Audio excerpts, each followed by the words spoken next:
Rise the lord. ప్రతిరోజు అనుదిన వాక్యం ద్వారా మీరెంతగానో బలపడుతున్నారని నేను ఆశిస్తున్నాను.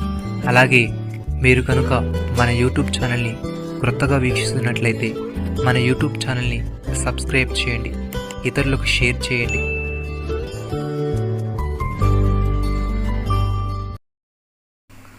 ఆయన మన అపరాధముల నిమిత్తము అప్పగింపబడి మనము నీతిమంతులుగా తీర్చబడుటకై లేపబడెను. రోమీలకు రాసిన పత్రిక 4వ అధ్యాయము 25వ వచనము.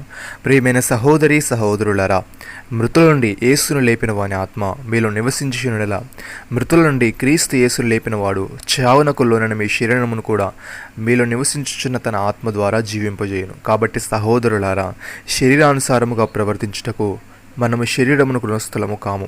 మీరు శరీరానుసారముగా ప్రవర్తించినడలా చావవలసిన వారై ఉందరు, కానీ ఆత్మచేత శారీరక క్రియలను చంపినడలా జీవించెదరు.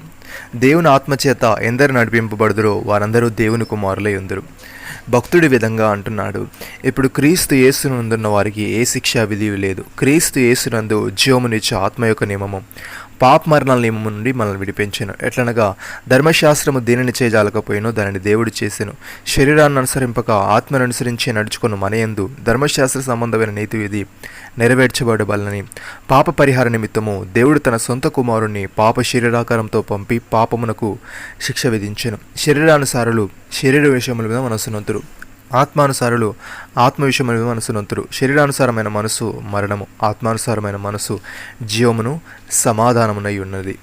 ప్రియమైన సహోదరి సహోదరులారా, ఇట్లుండగా ఏముందుము, దేవుడు మన పక్షమునుండగా మనకు విరోధేవుడు. తన సొంత కుమారుని అనుగ్రహించుటకు వెనుకతీయక మనందరి కొరకు ఆయన అప్పగించిన వాడు ఆయనతో పాటు సమస్తమును మనకెందుకు అనుగ్రహింపడు? దేవుని చేత ఏర్పరచబడిన వారి మీద నేరం మోపువాడెవడు?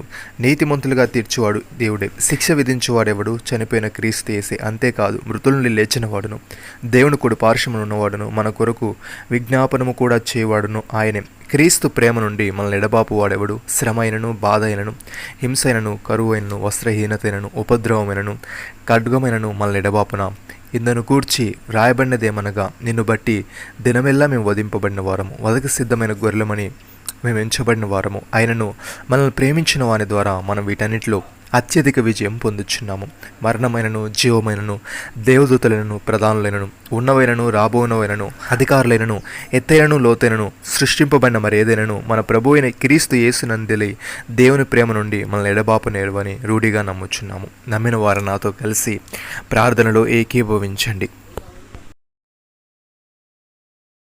మమ్మల్ని మికిలిగా ప్రేమిస్తున్న మా ప్రియ పరలోకపు తండ్రి, మీరు మాకు ఇచ్చిన వాగ్దానాన్ని బట్టి మీకు స్తోత్రములు. దేవా, నీ మరణం యొక్క సాదృశ్యమందు నీతో ఐక్యము గలవారమై, మేము నీ పునరుద్ధానం యొక్క సాదృశ్యమందు నీతో ఐక్యము గలవారమై ఉండి నీ రాజ్యంలో యుగయుగములు నివసించే వారముగా ఉండటకు సహాయము దయచేయమని, నీ ప్రేమను రుచి చూసి ఆ ప్రేమను అనేకులకు పంచుతూ మమ్మల్ని ప్రేమించిన నీ ద్వారా అన్నిటిలో అత్యధిక విజయం పొందుకుంటకు కృపచూపమని, మీరు మాకు ఇచ్చిన గొప్ప రక్షణ భాగ్యమును బట్టి మీకు వందనాలు చెల్లిస్తూ ప్రభువైన యేసు క్రీస్తు నామములో ప్రార్థిస్తున్నాము తండ్రి.